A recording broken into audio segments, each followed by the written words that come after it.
intercultural competence will help you not having to escalate some things. Of course, it's not a guarantee, but it just reduces the chance of getting into conflicts, especially if you're working and living abroad.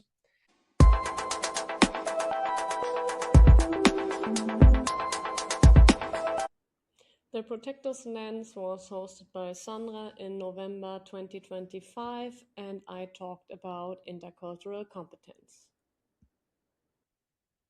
And yeah, who am I to tell you something about cultural competence? So a little bit about my personal journey. So I'm from Germany. I was a police officer in Germany for 10 years. I studied while being a police officer, so I did my MBA and executive MBA in Germany, Austria, in Canada, and the USA. And right now I'm studying counterterrorism for my PhD in the Gambia. I'm the co-founder of FOXPEDITION, so we founded our company in the USA. We have our residence in Paraguay, and I'm currently deployed to Saudi Arabia. So yeah, we're basically full-time travelers since 3 years. We work and live in different contexts. And yeah, I just like to share a little bit with you what I've learned. And yeah, maybe we can exchange later, because I travel a lot, but I've not been everywhere. So I'm looking forward to talk to you about this. What exactly is intercultural competence? So I Googled that. So this is kind of like a definition for that. Intercultural competence is the ability to communicate effectively and appropriately with people from different cultures while adapting behavior to maximize success. So yeah, if you travel abroad, you need to be aware of the culture you get yourself into, and the more you know about a certain country, the better. And also you need to be very flexible with your behavior and also adapt certain behavior that you see around yourself. And I think that fades also into what one said, that yeah, you need to be able to be aware of your surroundings, especially abroad where you are in different cultures. You might not understand the language, etc. So yeah, you also need to communicate your own culture, but also understand the culture that yeah, you're surrounding yourself with. Why does cultural competence matter in security? I don't know if you have seen my 1-minute video I did as yeah, presentation or advertisement for this talk here. I already talked about a little bit in this video about how security operations can fail without having cultural understanding. And these misunderstandings can escalate into security incidents, what Sandra already said. So it's very important to build trust to people that you meet abroad, and be cultural sensitive, because if people you meet abroad see you as very rude, they might not open up to you, and it's hard to build trust. And especially if we're working abroad and you're working together with stringers, fixers, with security personnel, with drivers from these cultures that you see abroad, it's very important to build trust together with them so that you can work as a team. Also, communication is a very important topic. Not everyone around the world speaks English or your native language. So it's very important how to communicate with yeah, your local personnel. And this is my favorite takeaway, I want to say, from this presentation. Just because it's okay in your country at home doesn't mean it's okay in other countries. That's something you really need to be aware of. Yeah, I work sometimes with Americans who come to Germany and they ask for armed guards, for example, and I tell them that's very hard. It's possible, but yeah, sometimes we can't facilitate that. And then they will say, okay, then we bring our own guns. And that's what I even say then, that is even less possible, because if you don't know the culture and the rules in a certain country, that might end you up even in prison. So yeah, just because it's okay in your country doesn't mean it's okay in other countries. Right now I'm in Saudi Arabia, so drinking alcohol, for example, is illegal here. even though if you go back to Germany, it's legal there, even if you're a minor. Let's look at some cultural dimensions. So, for example, the power distance that you're seeing, or the hierarchy that you're seeing in other countries, is very different from what you can see at home. Not every country in the world is a democracy. And also, if you see some kind of structure, no matter if it's a kingdom or a democracy, still, if you go to a local or if you go to the countryside, that might look very different. Then they sometimes even have chiefs, like in a village, or the rule of the elderly. So whatever the people who are senior do is, yeah, kind of like the rule. And you don't have to move too far away from at least my home country. If you go to Italy, for example, you see that people who are senior, they still have much more say than people who are junior, what you don't really see in Germany, for example.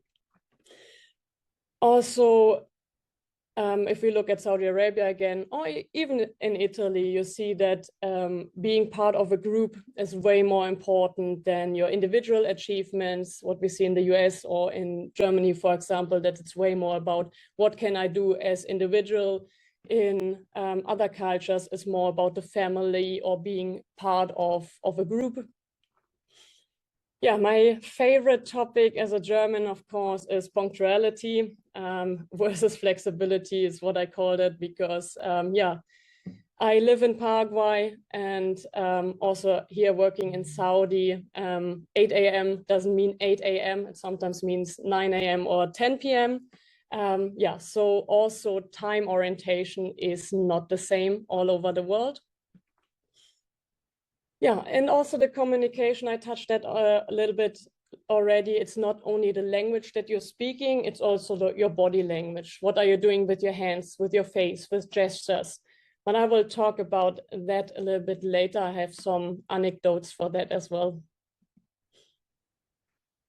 So the challenge that I faced, I already touched it a little bit with why security operations can fail. Luckily, that didn't happen so far to me, but nevertheless, here are some challenges that I faced.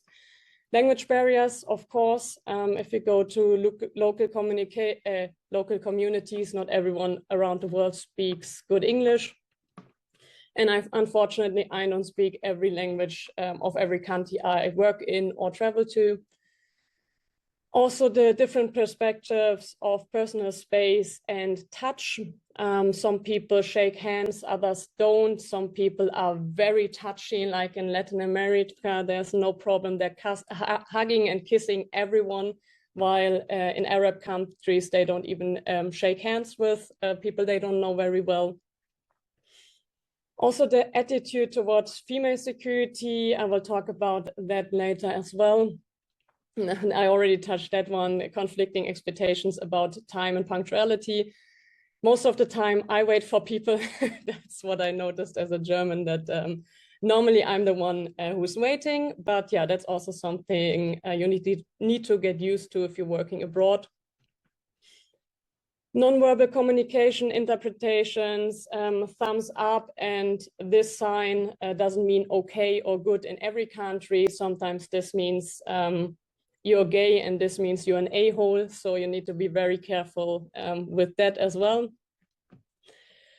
Yeah, also the authority and command structure differs a lot. So yeah, you need to be careful who to talk to, who to ask for permission, and respect these structures, even though they might be a bit foreign from what you're expecting.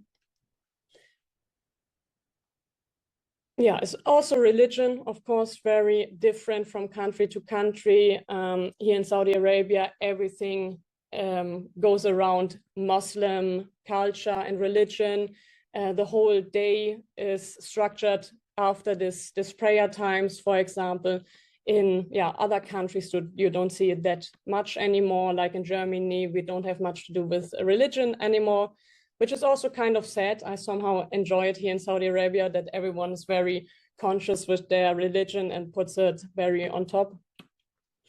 Yeah, also this trust building requires not only different approaches, but also a lot of time. So especially if you have a mission abroad, you can't just come in there, say, okay, we're doing this, that, and it will happen. Yeah, if you want to work abroad, you sometimes have to go there prior, build these trusting relationships, and sometimes, yeah, you need to find different approaches because of what we already talked about, the language barrier, different perceptions of what is rude and what is polite.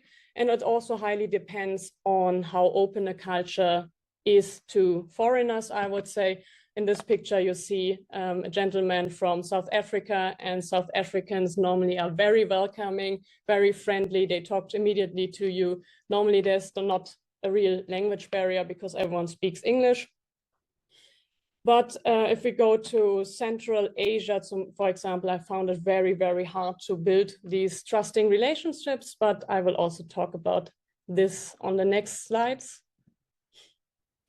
That's a topic which always amazes me, especially that I'm now traveling in Arab countries quite a lot and also working there, sometimes even more than in other countries. The question I always get when I say I work in Saudi Arabia, and since 3 years, every December, I would say, I'm spending my time here, working here. And this is the question I always get: do Muslims take women serious? Because that's kind of like the pre-written text that every white man is presenting in this. He's saying Muslims don't respect women.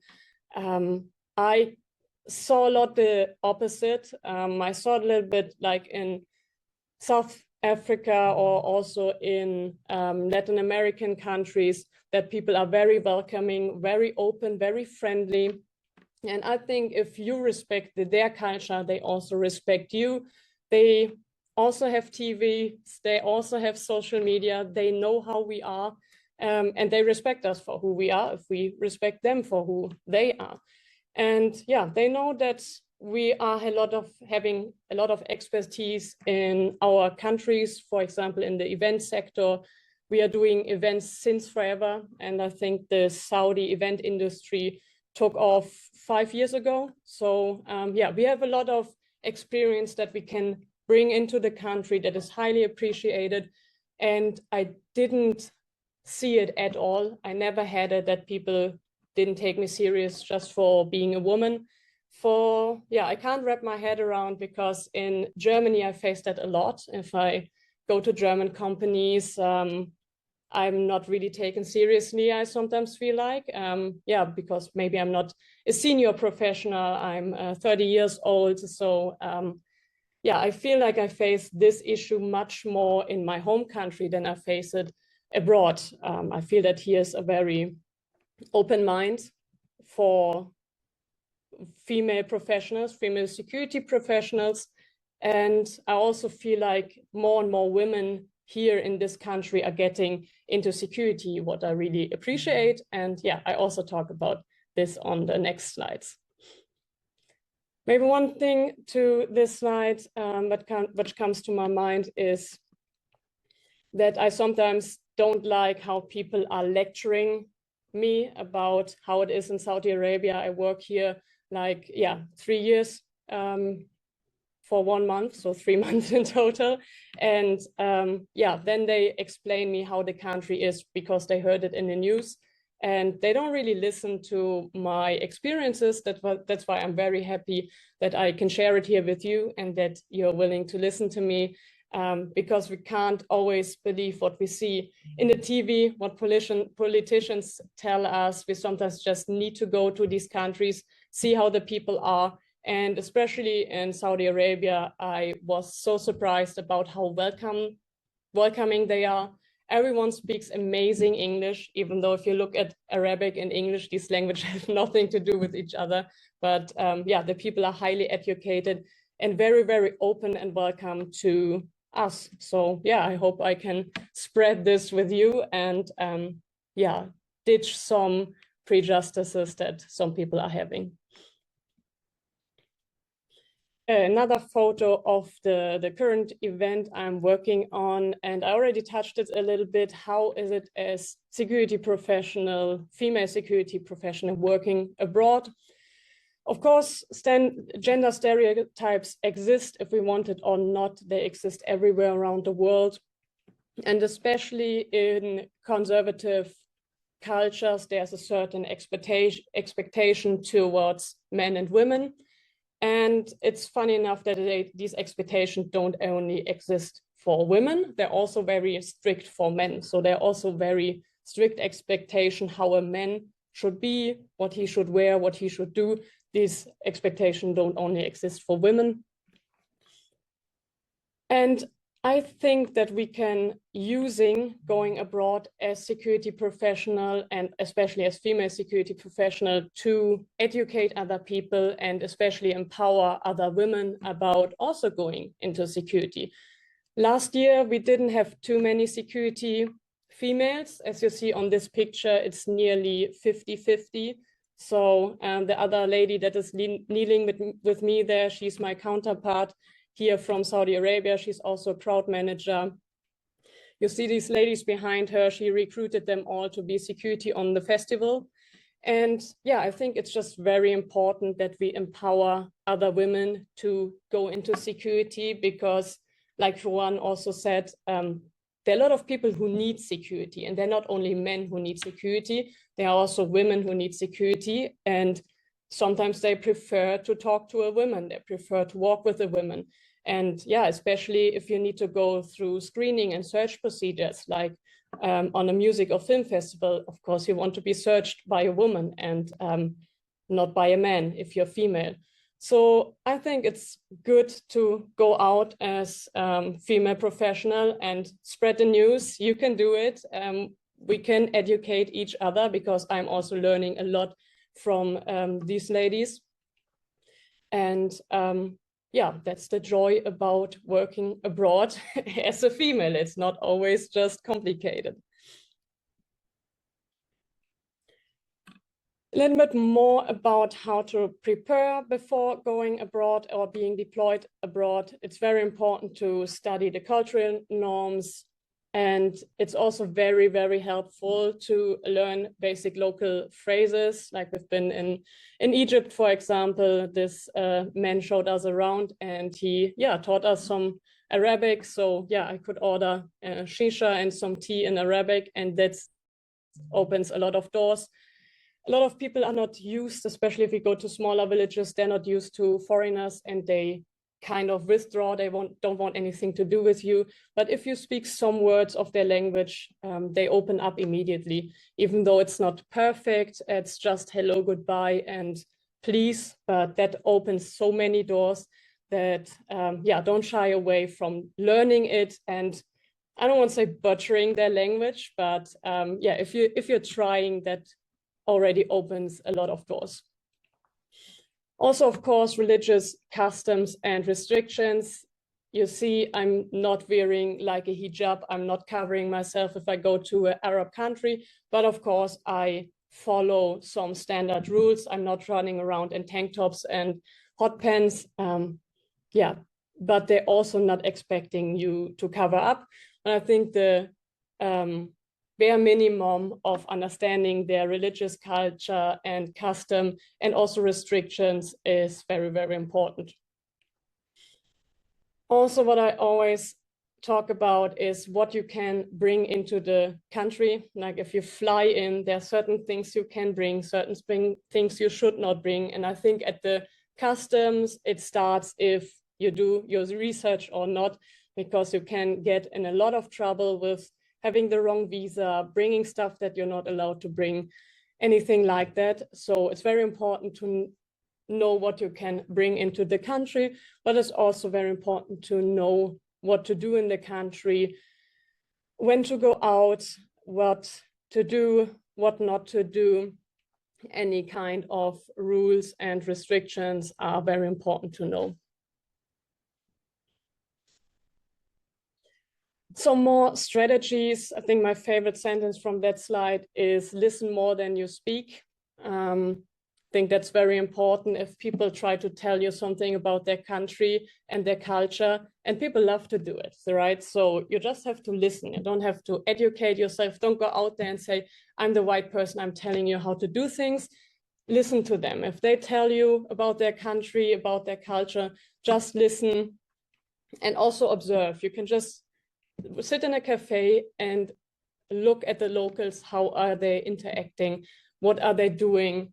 How are they greeting yourself? How are they moving around? Like, especially in Arab countries, there's still a lot of segregation between men and women. That's something you can see. You can see men holding hands, for example, because they are friends, and that's nothing unusual here to do for two men holding hands. But you will never see men and women holding a hand here, because that's something they just don't do. So that's something you can look out for to know how to interact with people. Also asking them a lot of questions and not only yes, no, especially with their language barrier. If you ask them yes, no questions, they will normally just say yes, even though they maybe did not understand you. So if you ask them open-end questions, you know, did they understand what I told them or asked them? Or they even start explaining things from themselves. Maybe it's not the stuff that you ask for, but you will learn something and get some information from them. Also, body language, very important. What signs are they making? And what signs maybe not to make? Do you see any thumbs up? Do you see any okays? Do you say maybe other things that they're doing? Like in Saudi Arabia, if they greet you, some of them shake hands, but most touch their heart. And that's a very welcoming, very welcoming body language. When I first traveled to Qatar, they have still been very traditional, I would say.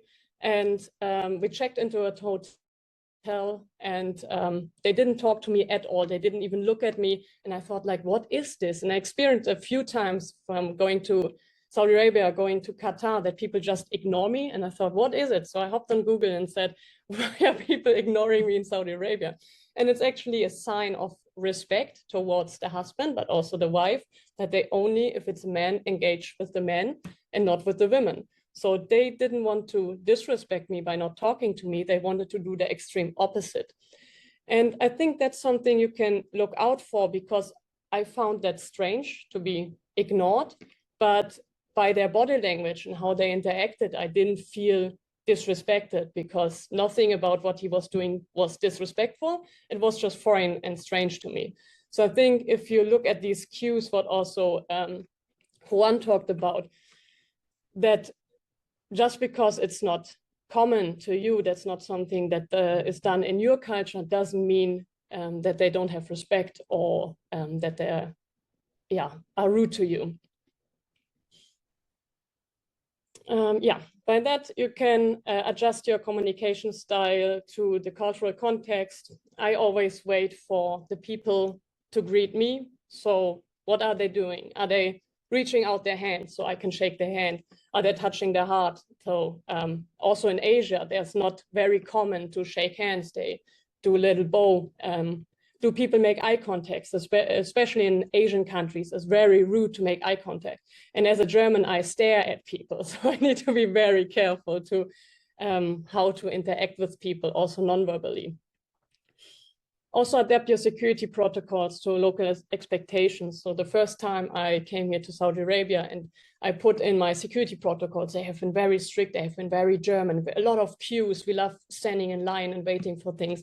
People don't do that here. So you also need to adapt to local expectations. For example, this year festival, we barely have queuing systems because people are not using it. They're jumping the line, or they're disabling things before they stand in line. So we are adapting our security protocols to that.